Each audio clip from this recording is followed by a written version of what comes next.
Hello, my name is Diana Lee. Thank you for joining us tonight to learn about your rights to leave under the Family Medical Leave Act. Just a little bit of information about me before we start. I'm someone who has lived with migraine since I was 6 years old.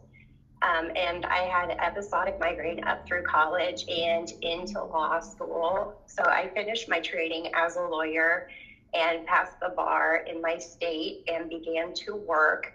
And at that point, my migraine attacks became more frequent and profoundly more debilitating.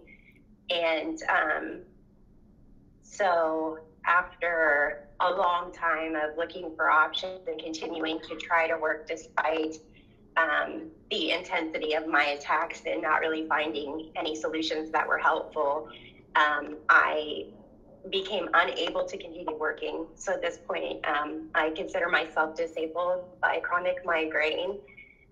So right now my life looks like taking care of my 7-year-old daughter, which is obviously a very important full-time role. And then as I'm able to, participating in advocacy for other people who live with migraine.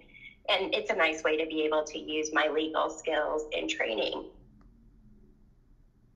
This is a picture of me receiving my treatment. I thought it would be nice to show you guys because it is an invisible illness, as we know. I'm a lot like the rest of you that I go in every 3 months right now to get infusions, and that's been somewhat helpful. So that's been a promising update in my journey with migraine. And I wanted to offer you the opportunity to email me if you have questions or things come up later on that you think I might be able to provide assistance with. And also just to invite you to connect with me on social media. I mainly use Twitter and Instagram, and I really like to be able to connect with other people who live with migraine. That's one of the most satisfying things for me, is to feel less alone. So I wanted to make sure I included that. Okay. And I did include this disclaimer just because I want to make sure that you understand this is just information provided for general informational purposes. It's not legal advice about your situation or any particular situation. And I do recommend that you get advice from a professional who's licensed in your state or jurisdiction about your particular situation and the facts and applicable laws. So first, I think it's important to start with a definition of what FMLA is. It's the Family and Medical Leave Act of 1993, and it's a federal law. So that means it applies to everyone in the United States who's covered by the provisions of the law. There are some really technical terms that come into play that can be confusing, and they're all sort of wrapped up into each other. So I did my best to put those into general terms that are easily understood by people without necessarily having a legal background. So generally speaking, this law applies to eligible employees of a covered employer and provides up to 12 weeks of unpaid leave in a 12-month period. So I think we want to first talk about the protections that FMLA does provide, which a big one is job protection. So that means that you won't lose your job while you're taking leave under FMLA, and that if you have to be gone, you have to be returned to an equivalent position as the one that you left when you started your leave. Another important thing is that it continues your benefits. So while you're out on leave, you'll continue to have health insurance, which is really important when you're off work because of a situation with your health. It can be used on an as-needed basis. So it doesn't have to be something that you use continually, using those 12 weeks all at once. You can use hours and days as necessary to either receive treatment or care for yourself at home. And it can be used indefinitely as long as you're within the within 12 months limit. So there really is, beyond that, no reason that you aren't entitled to go ahead and over the course of many years continue to be employed and take advantage of FMLA leave as long as you don't exceed 12 weeks. Unfortunately, one thing it does not provide is any form of paid leave.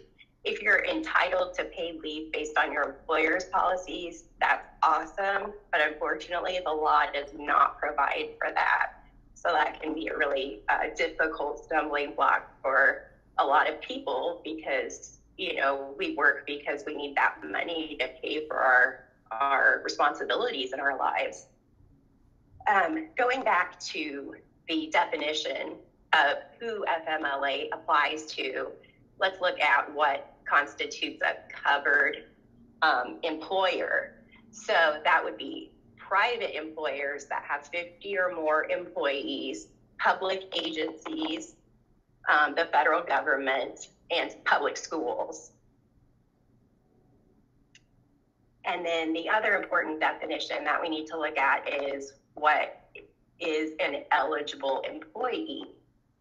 So to be an eligible employee, you have to be somebody who's working for a covered employer, as we just discussed, and then you need to have been employed by that covered employer for at least 12 months. And this can get really technical and confusing.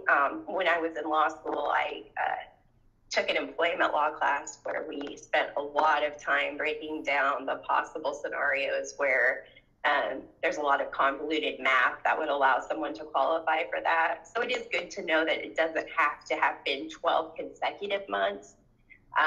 There are other ways to meet that requirement, and you can work with the HR department at your employer or whoever handles those matters to figure out if you would be somebody who meets that part of the requirement.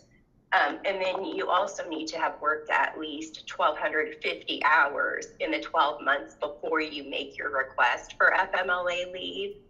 And then you also need to be employed at a site where your employer has at least 50 people employed within a 75-mile radius.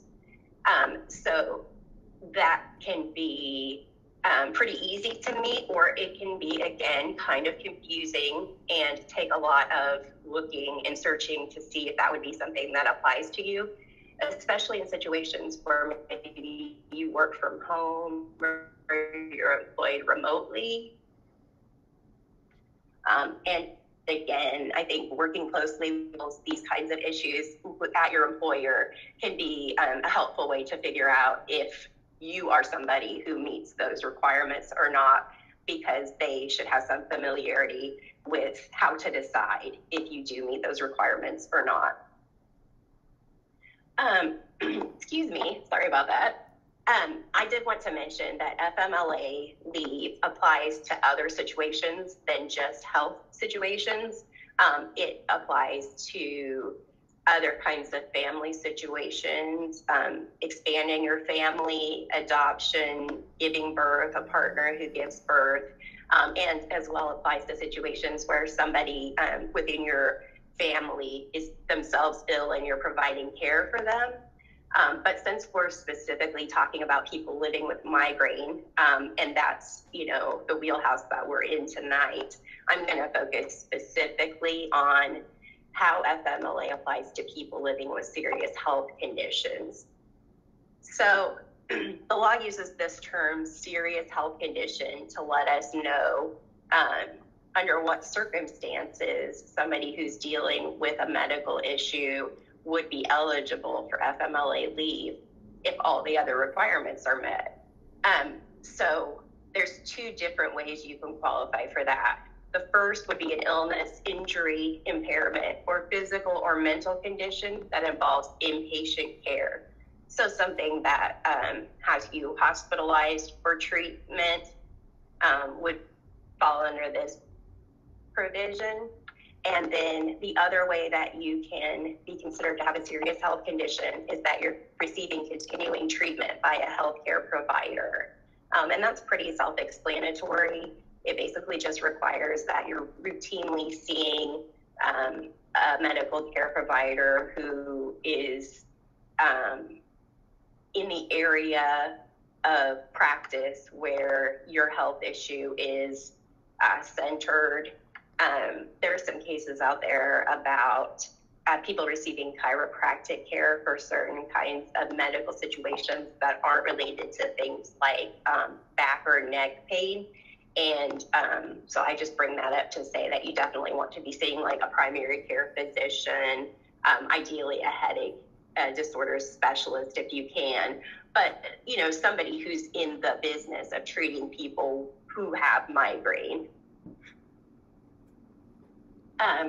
And I did want to make the point that it's not super common, but sometimes specialists will recommend inpatient treatment for migraine. So even though it's not something we think of as a condition where you're going to be hospitalized, it does sometimes end up being the case that to try out a new treatment or to try to break an intractable migraine, you might be hospitalized and receive care for that. So it is important to be familiar with that part of the law because that would meet the requirement.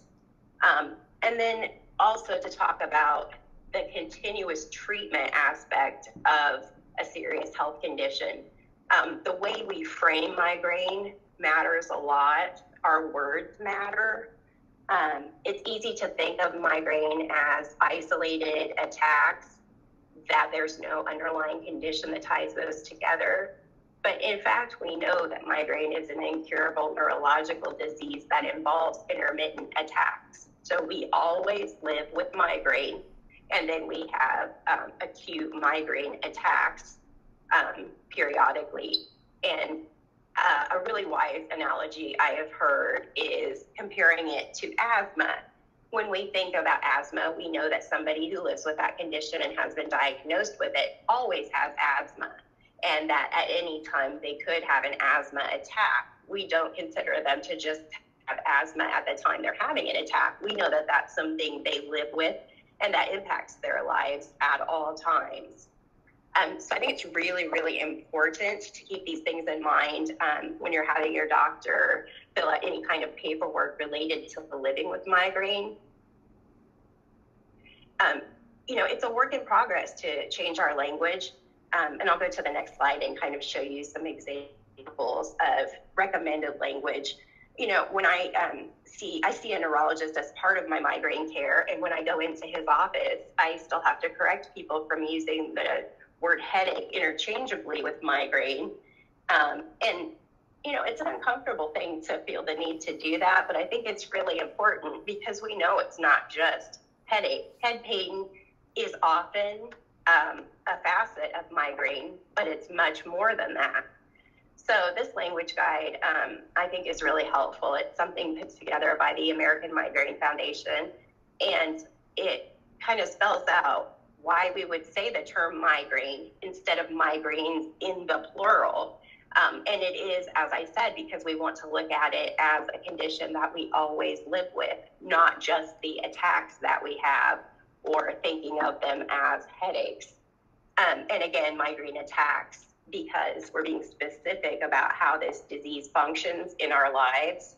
And by using the term migraine attacks, it makes it more explicit that it is a disease condition, a disease state that involves acute attacks periodically, or, you know, sometimes fairly frequently, depending on your situation. There is a preference for using person-first language, and I think this is a matter of personal preference in a lot of ways. Some people living with disabling conditions choose person-first language, and some do not. I'm of the opinion that when we're advocating for ourselves and for other people living with migraine, it's probably a good idea to frame it in person-first language, and then however you think of yourself as living with the condition and how you relate to it is your business and your right to think of as you see fit and what feels right to you. So yeah, I think those are the most applicable terms that are on this list, but I do think it's really important that we pay attention to the words that we use, particularly when we're advocating for ourselves and trying to increased understanding about a condition that's very misunderstood and highly stigmatized. Because we are asking for our rights to be honored, we need to help people understand why we're going to need to take advantage of these rights and in what ways this condition impacts our lives and our ability to do the things we need to do. I think it's important to go over the different obligations that you have under the law as an employee who's going to be seeking FMLA leave. I mean, probably of the utmost importance is that you follow your employer's regular leave policies. So however you ordinarily ask your employer to take leave or inform them that you're in need of using your sick leave or other types of leave that you're entitled to, you need to follow those policies. There's no exception because this is a different form of leave or you're entitled to it under federal law. And then another important thing is that you need to provide notice of your medical situation and your need to be gone. There's a lot of cases out there about what is considered good enough notice to your employer. But if we can head off any of those problems with there being a dispute about whether and when you let your employer know that you're dealing with a medical situation and that you're going to need to take leave, all the better. And the timing of the notice that you need to give your employer is broken down into two different categories. If there's a foreseeable need for you to take the leave, so that would be situations where, say, you have a planned treatment coming up, or you're going to have some kind of planned procedure or surgical procedure that's planned out in advance. You're required to give your employer at least 30 days of notice of that need. And if there's an unforeseeable reason, an emergency, an acute migraine attack, anything like that, then you're just supposed to let them know as soon as possible. And they are required to be reasonable about that.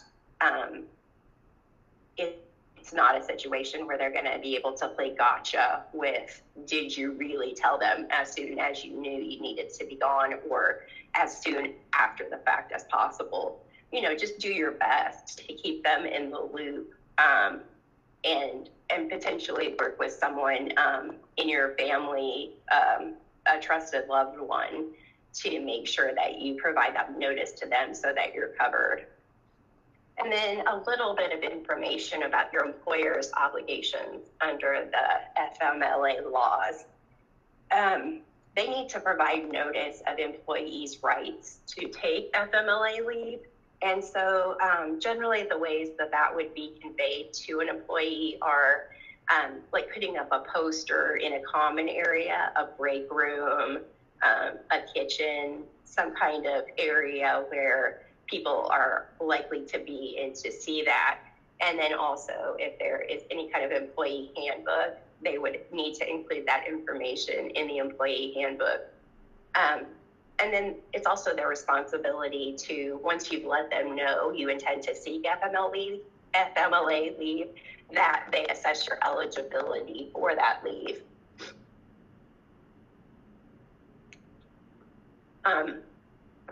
Then they're also required to provide provide you with a notice of whether they've decided you're eligible or decided you're not eligible. They're not required to give that to you in writing. They are allowed to give you an oral notice of their decision. But I think it's wise if they don't offer it in writing to go ahead and request it to be in writing. Because it's always better to have a paper trail than to not. And you want to make sure that everybody's on the same page as much as possible. And if something is written down, that makes it clearer and leaves less room for error or misunderstandings on your side or on their side. They're also required to provide you a written notice of your rights and responsibilities. And that one is specifically under the law required to be in writing. And then They're also required to notify you if they're trying to make an eligibility decision and they've got the information that you've given them, but they don't have everything they need to be able to make a decision. They're required to let you know what information they need so that you can provide that and the decision can be made. They're not allowed to just say, well, you're not going to be eligible because we didn't have all the information on hand that we needed to make that decision. So I think that's an important thing to keep in mind. They do need to let you know and give you a chance to remedy that by providing the missing information and filling in the gaps.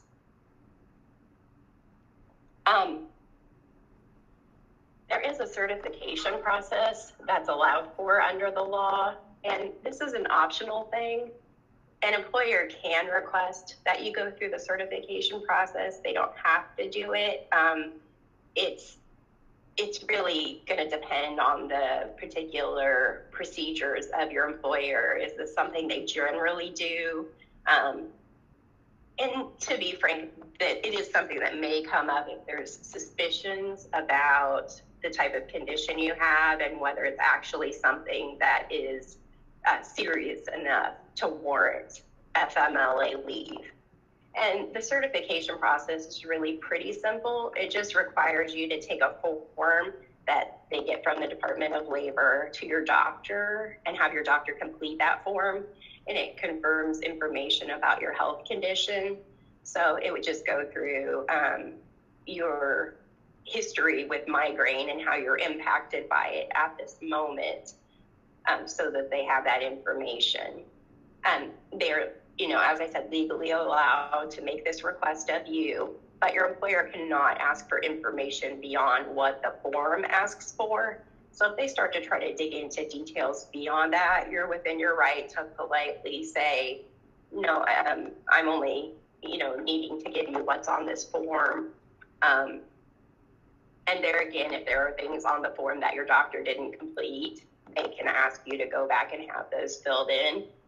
And I think the certification process is another important point where you need to be in close contact with your healthcare providers to make sure that they have an accurate picture of what your life is like with migraine, the ways in which you're debilitated, the ways in which you're impacted, so that they can provide an adequate picture of that on the form.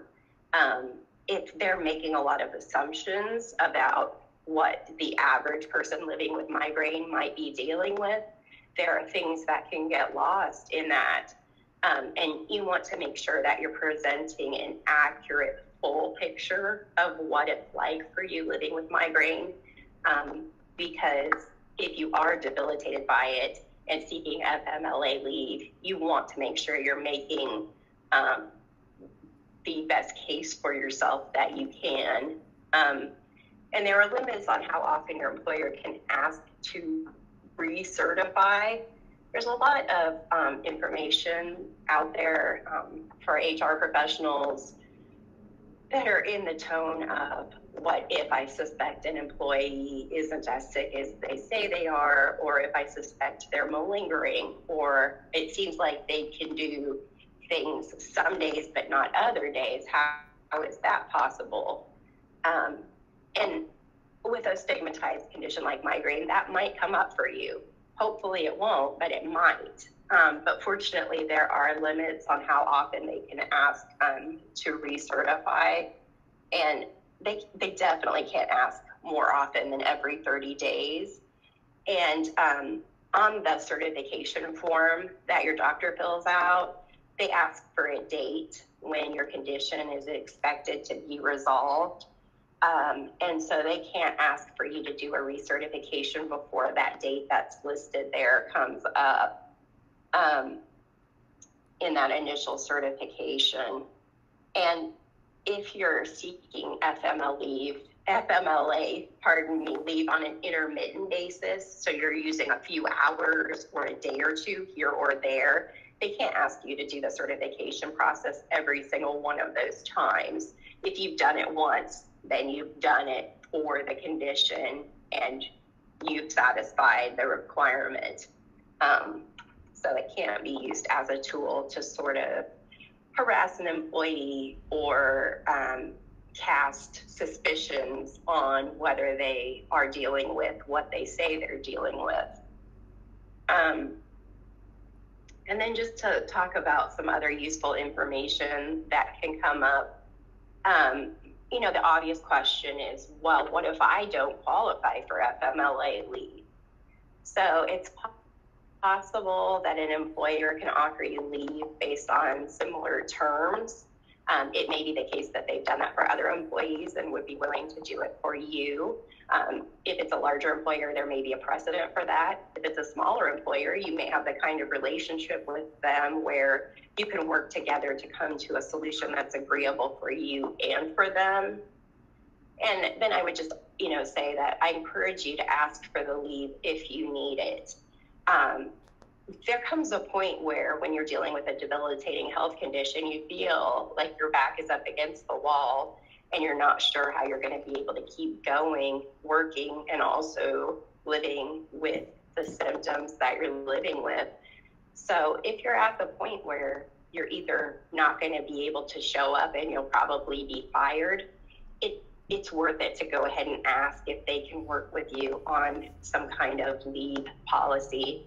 I'll talk a little bit about my experience here in a moment, but I did have that situation, and it worked out well for a time because it was either going to be that we came to an agreement or I was going to have to leave the job. So I was lucky that I was in a position where my boss was amenable to that. Another question I think that comes up a lot is, well, what if the 12 weeks of leave within 12 months isn't going to be enough for me? You know, if I'm experiencing that many attacks or I'm needing to go for treatment that frequently, or the combination of the two will cause me to be gone longer than the 12 weeks total within 12 months. It is possible that more leave could be considered a reasonable accommodation under the Americans with Disabilities Act or the ADA. So that gets into another really complicated area of the law. But basically, you need to be able to tell them an estimated return date of when you would come back to work. So it wouldn't be a reasonable accommodation to say, I indefinitely need to have leave, and I'm entitled to that under the ADA. It's clear under the law that that is not considered a reasonable accommodation that an employer needs to make.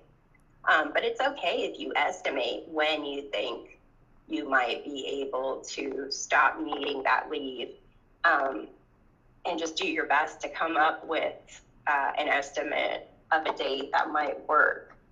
I mean, this makes it tricky for people living with a chronic condition like migraine because, you know, we all hope that we'll find a treatment that can give us a good control over our attacks and minimize their interference in our lives, but it can also be a difficult road.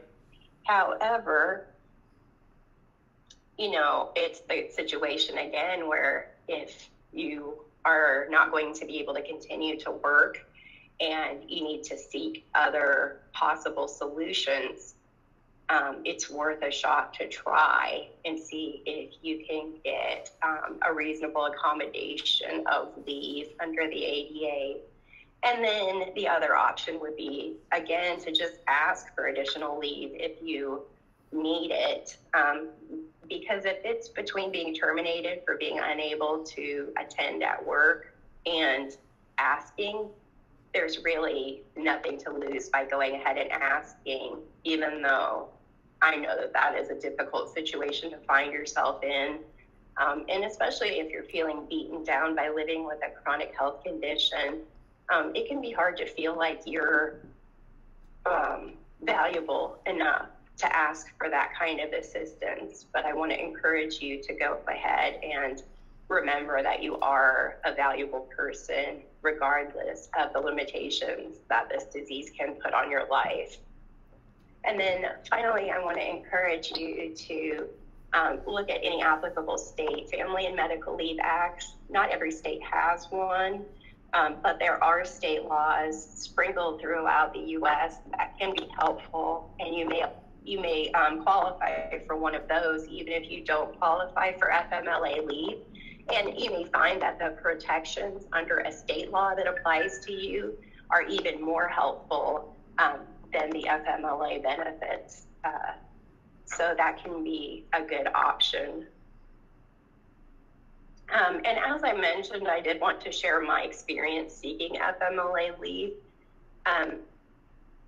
My first job out of law school, I worked for the state legislature.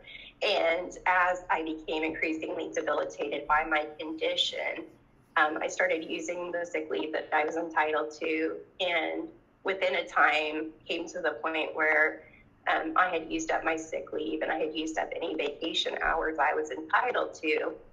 So I had a meeting with my boss and we discussed that I was qualified for FMLA leave. And so we went through the process of starting that.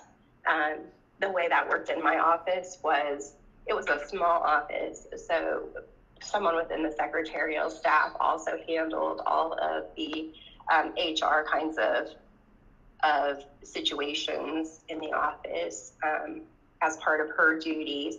So I worked with her to let her know when I would be available and when I would be gone.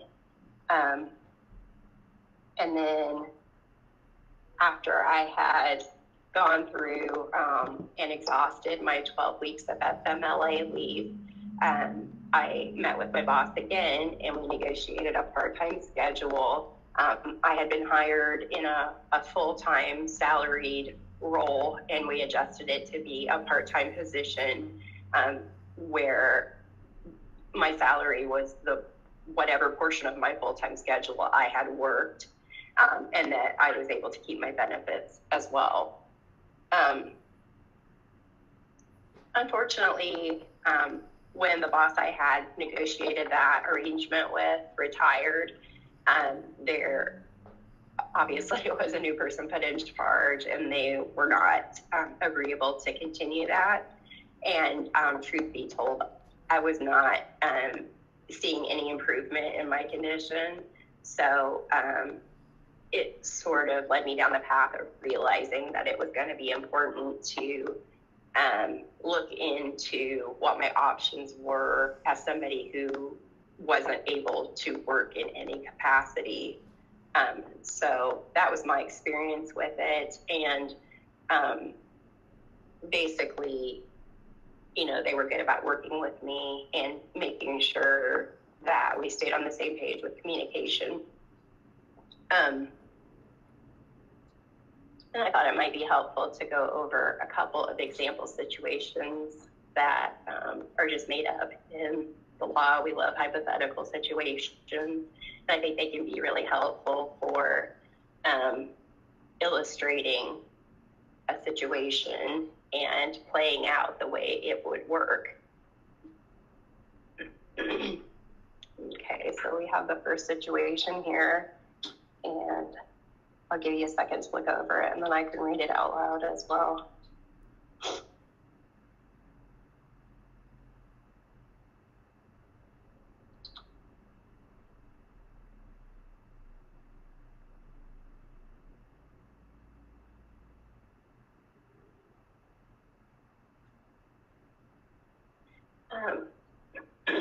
So Sandra is 31 years old and she's worked full-time as a barrister at a large international company for the past 2.5 years. We know that there are 5 stores within 10 miles of the location where she works, employing about 20 people each. Sandra has lived with migraine disease since she was 12, and her migraine attacks have become more frequent.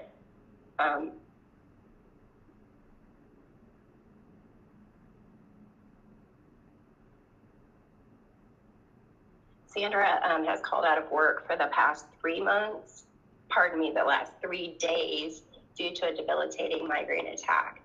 Sandra is coming back to work tomorrow, but now she realizes she no longer has any kind of sick leave available for the next time that she has an attack. So do we think Sandra is entitled to intermittent unpaid leave through FMLA? We can go through the different requirements and see if she meets them. So we want to look at whether Sandra is an eligible employee under the law. So we want to look at the length of her employment. We know that she's worked there for 2.5 years, so she pretty easily meets that 12-month requirement. We want to look at the number of hours she's worked. Without doing the math and crunching the numbers, we know that she's worked a 40-hour schedule for that 2.5 years. So she also pretty easily meets that requirement. And then if we look at the number of employees, either at her work site or within proximity to her work site, if they each have about 20 and there's 5 stores total, then they've got 100 people, and that meets the threshold for having enough employees to be covered by FMLA. And it would seem that she works for a covered employer, both because they meet that requirement of the number of employees, and she is an eligible employee. Now, looking at whether she has a serious health condition, when we talked about that, it was a question of if you are either receiving inpatient care for an illness or injury or physical or mental condition, or if you're receiving ongoing care from a medical professional. So Sandra would want to make sure that she's, maintaining her doctor-patient relationship with the doctor who's diagnosed and is treating her migraine, and she would pretty easily meet that requirement. Okay, we have another example situation that we can go over. I'll give you a second to kind of look over it, and then I can read through it too.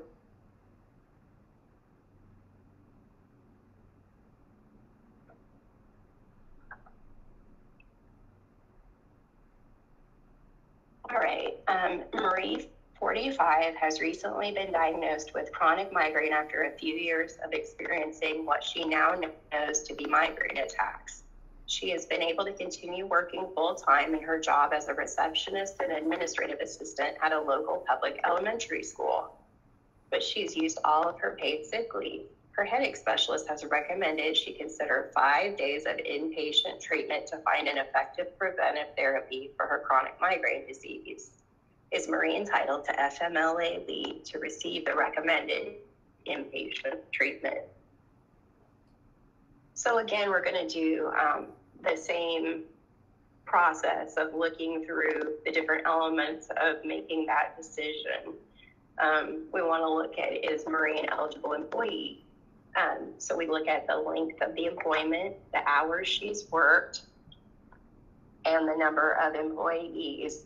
We don't necessarily have information about the number of employees, but that's okay in this situation because she works for a public school, and we know that public school employees are entitled to FMLA leave.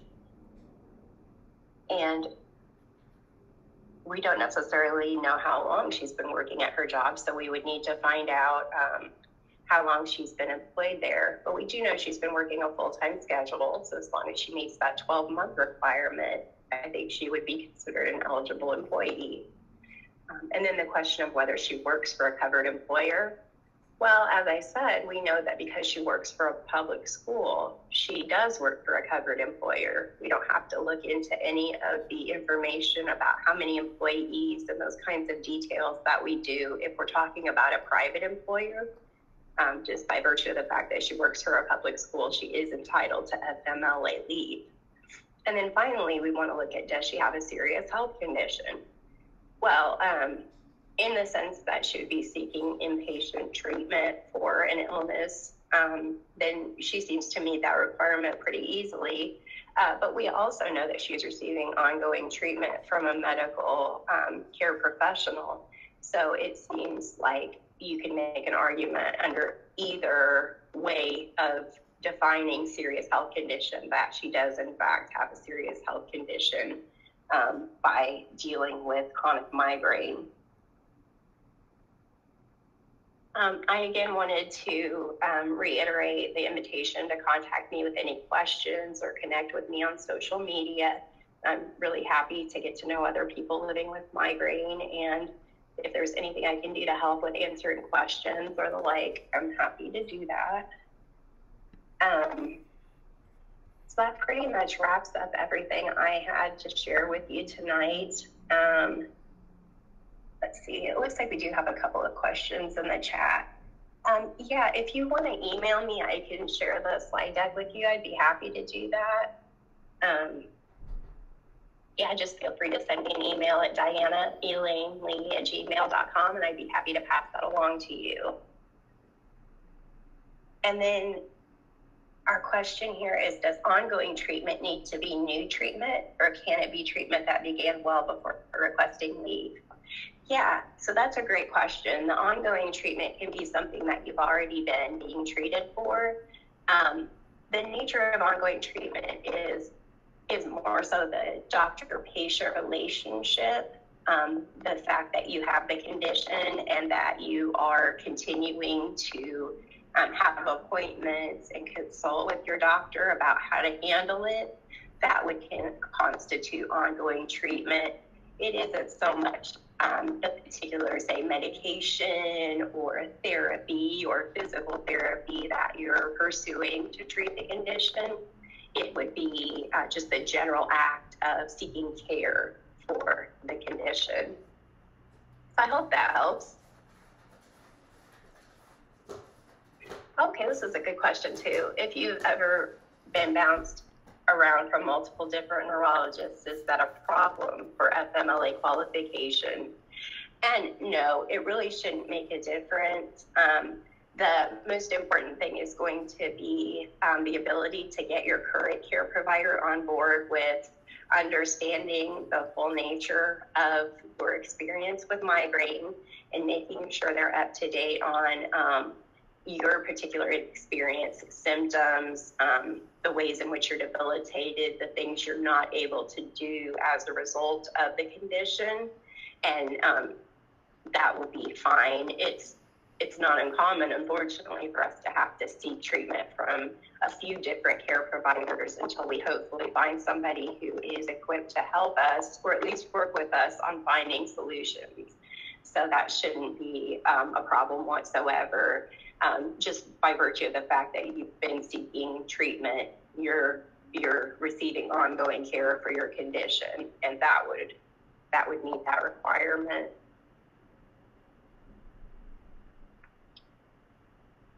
I could hang a second here to see if there's any other questions you guys want to throw up that I'd be happy to answer. Oh, we do have a few more here. Okay. Sorry, my box is little. If you and your spouse both have medical conditions, do you file as a patient and a caregiver? Basically, that would come down to how you want to be able to use the 12 weeks of leave that you're entitled to. You could use them as the person with the health condition, or you could use them as the person who's caregiving for someone else. But that would sort of be up to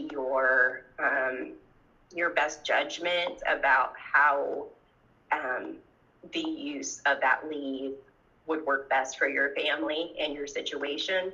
But in either situation, you're only entitled to a full 12 weeks in a 12-month period, whether you're using it as a caregiver or for your own health issues. This question. I've noticed many people don't consider migraine a disability. What's the criteria to decide that? Well, I would say, for the purposes of our discussion here, it sort of depends on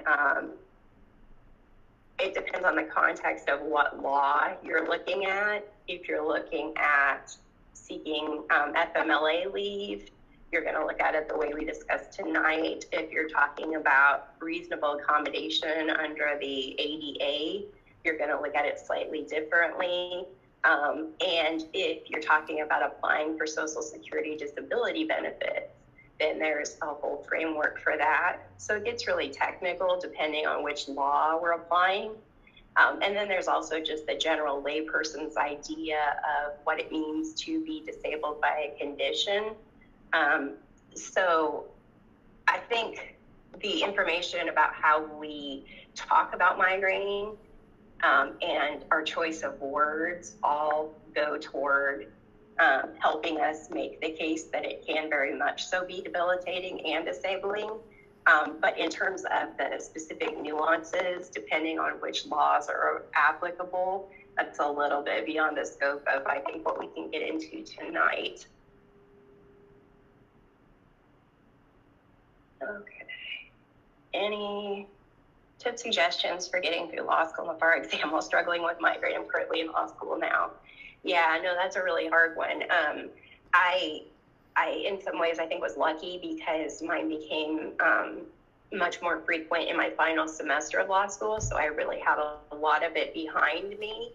I think it's all the same kinds of things that you try to do anyway, which is just finding all the shortcuts you can for all the responsibilities in your life, taking as good of care of yourself as you can.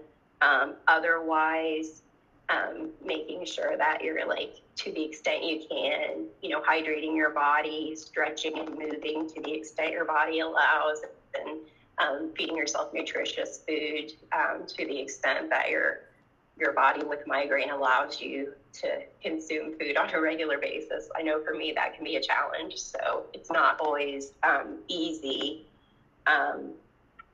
Yeah, I mean, honestly, I feel very lucky that I was able to get through that stage of my career before I had to take a step back, because it is very challenging, and there's a lot of weight on your shoulders when you're going through that process of studying and trying to be ready for class, and then you're also anticipating the bar, you might be interviewing for jobs.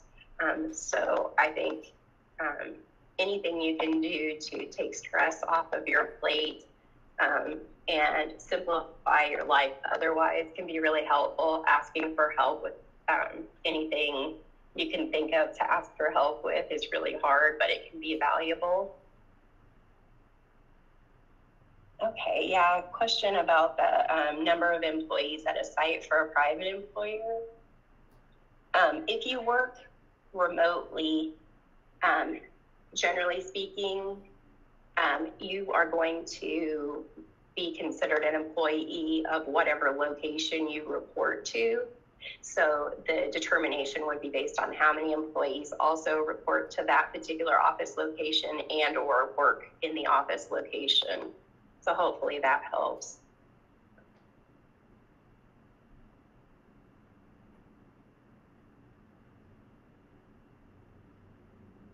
Let's see. Okay, a question about at what point you should apply for disability. Unfortunately, that's a real easy question, because if we're talking about Social Security disability, the requirement right off the bat is that you're unable to work in any type of job in any way, shape, or form. So if you go online to try to start that process, they're going to ask you about that. And that's just kind of a hard stop. If you're continuing to work, even if it's not going very well, even if you feel like you're about to lose that job, if you're at that moment employed in any way, then the process stops there and you don't go any further. So unfortunately, the way the disability law works in the United States, you have to have your back pretty much up against the wall. And then at that point, I think you can make a good case. I was able to do it, but I think it helped that I know how to argue the facts of the situation. Receiving training in that helped a lot. So,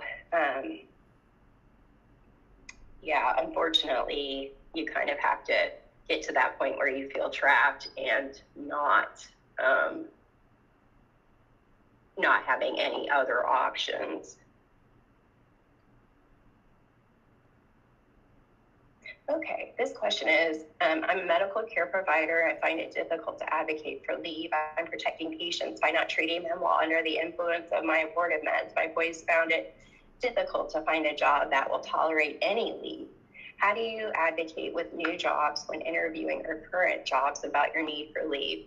Oh my gosh, that's such an important question. And I think it's a really difficult one because, you really get that feeling when you're applying for a new job and interviewing for a new job that you might need to hide the fact that you have certain limitations.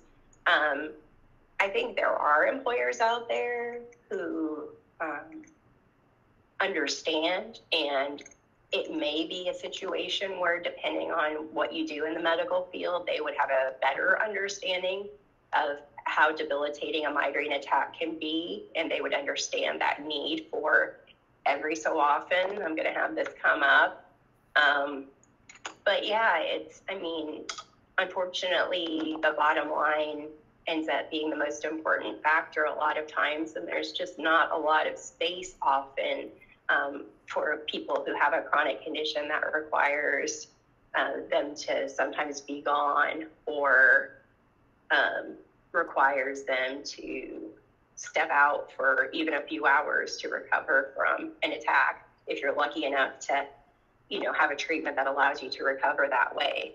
I think it's a really personal calculation to decide whether you want to disclose in the interview process or not. But I do think you can feel out the tone of the employer and start to get a sense of if they would be amenable to the fact that you have those needs or not, and kind of make the decision based on that.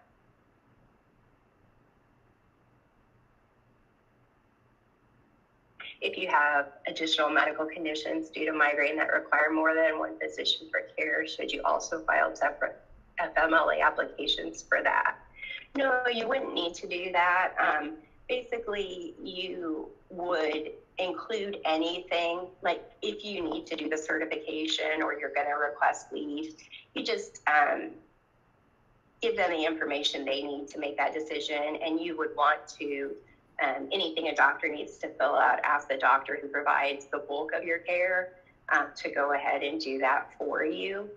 I think it's pretty common for us to have different care providers for different parts of our complicated needs.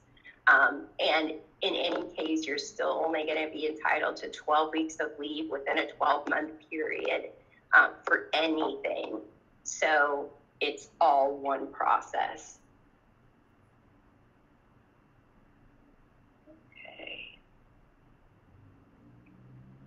And this question is, let's see here. Struggling with daily migraine for 2 years and 9 months, been out on disability twice,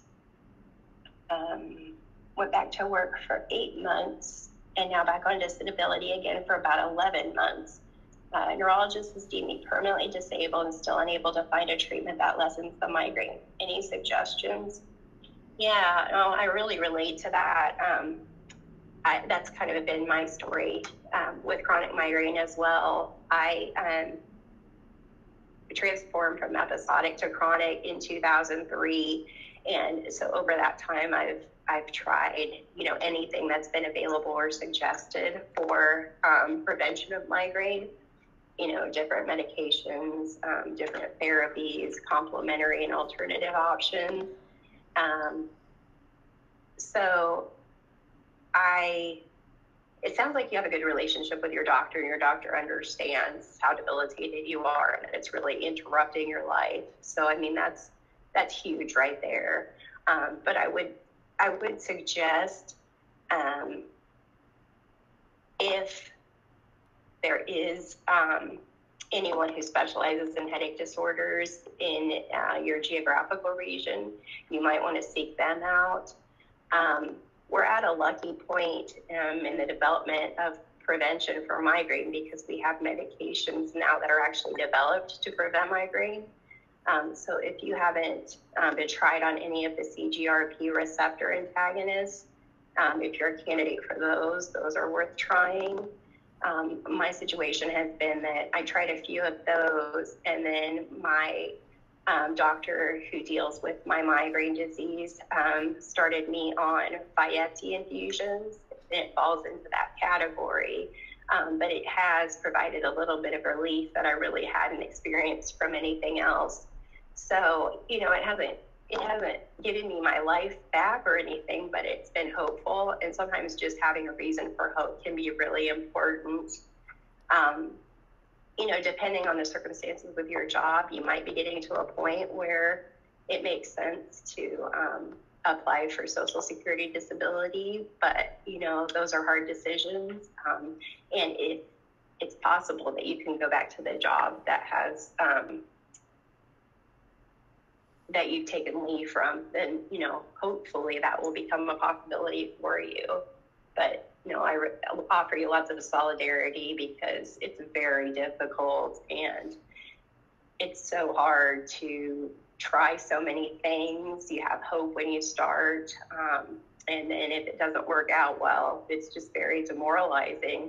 And going on that roller coaster is tough. I would say for me, one of the keys in dealing with that has been having a good therapy relationship with a psychotherapist who has a personality I vibe with. It doesn't, you know, do anything to make the physical symptoms of migraine better or less debilitating, but it does help because I've developed a lot of tools over the past 15 years that have really made it possible for me to enjoy parts of my life despite the fact that things have not gone the way I hoped they would go. All right, let me double check and make sure that there aren't any other questions here. Oh, yeah, okay, we've got a couple more here. A question, this is a good question too. Does episodic migraine have similar FMLA considerations? My migraine amount is about 6 to 8 days per month. Yeah, it'd be exactly the same consideration. It's a disease that you're always dealing with, and then you have these attacks. So if you get into a situation where you need, either you don't have sick leave offered at your job or you need more leave than is available to you, you would go through the same considerations.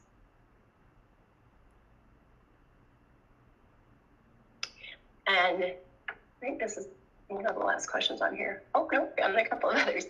Do we have a legal obligation to disclose to a new employer? I mean, short answer, no.